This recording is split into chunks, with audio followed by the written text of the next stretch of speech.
Hi friends, ഇന്നൊരു special item ഉണ്ടാക്കാം കേട്ടോ. എന്താണെന്ന് ഞാൻ പറഞ്ഞുതരാം. വാ എല്ലാവരും വാ. ഇതാ നോക്കിയോ, ഞാൻ ആദ്യമേ വെളിച്ചെണ്ണ ഉണ്ടാക്കി തേങ്ങാക്കൊത്ത് ഇടാം. തേങ്ങാക്കൊത്ത് ബീഫ് ഫ്രൈ ആണ്. അറിയാവുന്നവരൊക്കെ കൈ വെക്കുക, അറിയാവുന്നവരൊക്കെ കൈ വെക്കണ്ട കേട്ടോ. തേങ്ങാക്കൊത്ത് ബീഫ് ഫ്രൈ പല ടൈപ്പ് ഉണ്ടാക്കും. ഇതിപ്പോൾ ഞാൻ തേങ്ങാക്കൊത്ത് വിത്ത് ബീഫ് ഫ്രൈ ആണ്. അതെങ്ങനെ ഉണ്ടാക്കുന്നതെന്ന് നോക്കിയാൽ തേങ്ങാക്കൊത്ത് ആദ്യം ഇങ്ങനെ വറുത്തെടുക്കണം. നമ്മൾ തേങ്ങാക്കൊത്ത് ആദ്യം വറക്കണം, അല്ലെങ്കിൽ ഒരു പച്ചപ്പായിരിക്കും. അത് വറുത്ത് കഴിഞ്ഞാൽ ടേസ്റ്റ് പോകും കേട്ടോ. അറിയാവുന്നവരുണ്ടാകും, പണ്ടത്തെ അമ്മക്കൊക്കെ അറിയാത്. പിന്നെ കാറ്ററിങ്ങുകാർ ചെയ്യുന്നതെന്ന് പറയുമ്പോൾ അവർ അതിനകത്ത് കുറച്ച് ഭയങ്കര മസാല ഇടും. നമ്മളത്രയും മസാല ഇടില്ല. നമ്മൾ വെച്ചാൽ അവർ സദ്യക്ക് നമ്മൾ അവരുടെ അതിൻ്റെ പേര് കിട്ടാൻ വേണ്ടി വെച്ചാൽ നമ്മൾ ആവശ്യത്തിനുള്ള മസാല ഇടുള്ളൂ.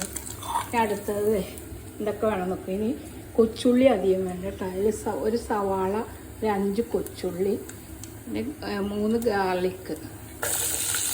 അത് അടുത്തത് അത് അതിനു മുമ്പ് നമ്മൾ ഞാനിവിടെ ബീഫ് പുഴുങ്ങിയിട്ട് അതിനകത്തും ഗാർലിക്കും പെപ്പർ, മഞ്ഞൾപ്പൊടി, മുളക് പൊടിയൊക്കെ കൂടി ഇട്ട് പുഴുങ്ങി വെച്ചിരിക്കണം കേട്ടോ. ഇനി ഇതിനകത്ത് നമ്മൾ ഇതിൻ്റെ സാധനങ്ങളാണ്. കൊച്ചുള്ളി അധികം ഇടണം, ഒരു സവാള ഇടണം, തേങ്ങാക്കൊത്ത് മൊരിഞ്ഞ് വന്നു. ഇനി അടുത്തത് പച്ചമുളക്, ഇഞ്ചി ചെറുതായിട്ട് കൊത്തിയിടണം.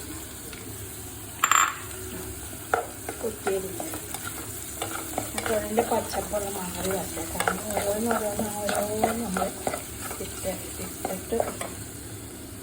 അത് കഴിഞ്ഞിട്ട് ഒന്ന് മൊരിഞ്ഞ് വന്നോട്ടെ. പിന്നെ ഇതിന് നമ്മൾ ഇപ്പം മുളക് എല്ലാ ഐറ്റം ഇട്ടിട്ടുണ്ട്. ഇനി ഇടാനുള്ളത് മസാലപ്പൊടി മാത്രമുള്ളൂ. അത് മീറ്റ് മസാല ഇട്ടാൽ മതി. നമ്മൾ ഓവർ ഇടില്ല. നമ്മുടെ വീടുകളിൽ കഴിക്കാനാകുമ്പോൾ ഓവറായിട്ട് മസാലപ്പൊടി ഇട്ടത് കേട്ടോ. ഇനിയിപ്പോൾ നാളെ 17-ാം തീയതി കർക്കിടകമാണ്. കർക്കിടകക്കഞ്ഞിയൊക്കെ വയ്ക്കേണ്ട സമയമാണ്. കോഴി മരുന്ന്, കരിങ്കോഴി മരുന്ന്, ആട് മരുന്ന് ഒക്കെ പഴയ ആൾക്കാർ ഞങ്ങൾ ഫാദറും മദറൊക്കെ ഉണ്ടാക്കി തന്ന ഞങ്ങളൊക്കെ കർക്കിടകത്തിലൊക്കെ പണ്ട് കഴിച്ചിട്ടുണ്ട്. ഇപ്പോൾ കഴിക്കാൻ പറ്റുന്നില്ല എല്ലാവർക്കും. ഇപ്പോഴുള്ള ആൾക്കാർക്കൊക്കെ ഭയങ്കര തടി വെക്കുന്നതുകൊണ്ട് ഒരുപാട് കഴിക്കാൻ പറ്റത്തില്ല.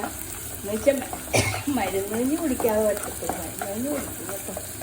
അത്യാവശ്യം അത് നമുക്ക് എല്ലാ വർഷവും കുടിക്കണോണ്ട് അത് മുടങ്ങാൻ പാടില്ല.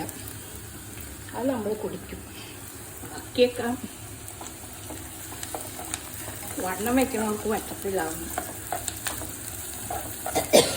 ആടിൻ്റെ സൂപ്പൊക്കെ കഴിക്കണം, നല്ലതാണ്. കാലുവേദനയും നടുവേദനയൊന്നുമില്ല. ചെറുപ്പത്തിൽ അമ്മമാരുണ്ടാക്കി തന്നുകൊണ്ട് ഇപ്പം വലിയ കുഴപ്പമില്ലാണ്ടൊക്കെ ഇങ്ങനെ പോകുന്നതാണ്. കടുവേദനയൊന്നുമില്ല. അത് വർഷങ്ങളായിട്ട് ഞങ്ങളുടെ അമ്മമാര് കഴിച്ച കൃഷിയും പറയാൻ കൃഷി വീടായതുകൊണ്ട് അതൊക്കെ എല്ലാം കർക്കിടകക്കഞ്ഞി വെച്ച് തരും, പച്ചമരുന്ന് കഴിഞ്ഞ് വെച്ച് തരും. പിന്നെ കോഴി മരുന്ന്, കരിങ്കോഴി മരുന്നൊക്കെ സാധാരണ ഉണ്ടാക്കുമ്പോൾ ഞങ്ങൾക്കും തരും. കുറച്ച് കുട്ടികളായതുകൊണ്ട് അധികം തല്ല, കുറച്ച് തരും. ഞങ്ങളതൊക്കെ കഴിച്ചിട്ടില്ല. അതുകൊണ്ട് ദൈവാനുഗ്രഹം കൊണ്ട് നടുവേനും കാലുവേനും ഒന്നുമില്ല. ആടിൻ്റെ സൂപ്പ് ഉണ്ടാക്കി തരും. ഇതിനുള്ള തനി മരുന്ന് ഇതേ നമ്മൾ ബീഫൊന്നും ഇട്ടേക്കാം. അതിനകത്ത് എല്ലാം ഇട്ടതാണ്. മസാലപ്പൊടി ഞാൻ ആദ്യം ഇടാത്തതാണ്. മസാലപ്പൊടി ഇട്ടാൽ കഴിഞ്ഞ് നമ്മളൊരു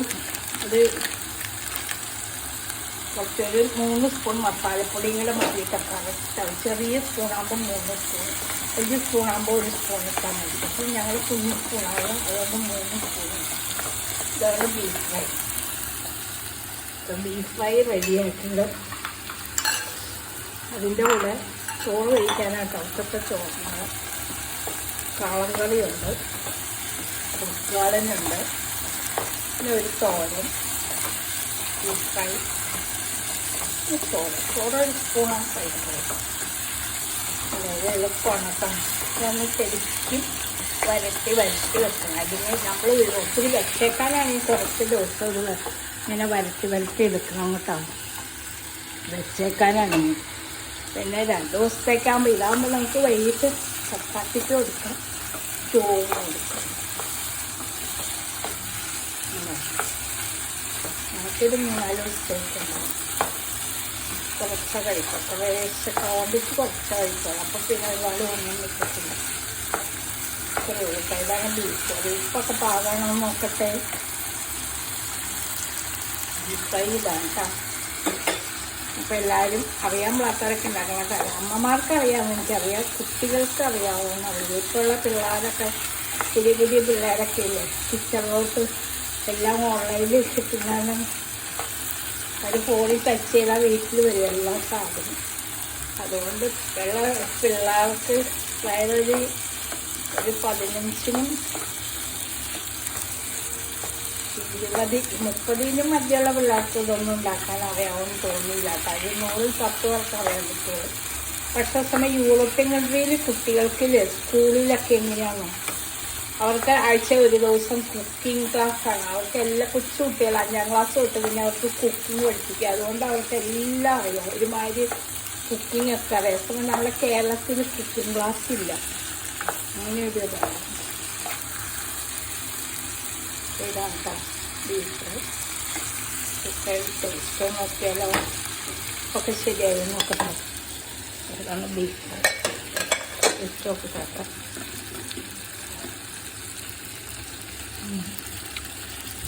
ഉപ്പിൻ്റെ ഒത്തിരി കുറവുണ്ട്, ബാക്കിയെല്ലാം അടിപൊളിയായിട്ടുണ്ട്.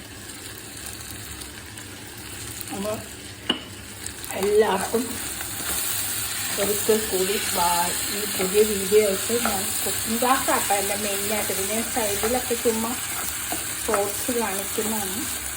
മോളിസ് കിച്ചണാണ്. അപ്പം എന്നെ കേൾക്കുന്നവരും എന്നോട് സ്നേഹിക്കുന്നവരും എല്ലാം സബ്സ്ക്രൈബ് ചെയ്യണം. സബ്സ്ക്രൈബ് ചെയ്ത് എന്നെ വിജയിപ്പിക്കണം, ഷെയർ ചെയ്യണം. അപ്പം എല്ലാ എൻ്റെ കൂട്ടുകാർക്കൊക്കെ എല്ലാവർക്കും ബൈ.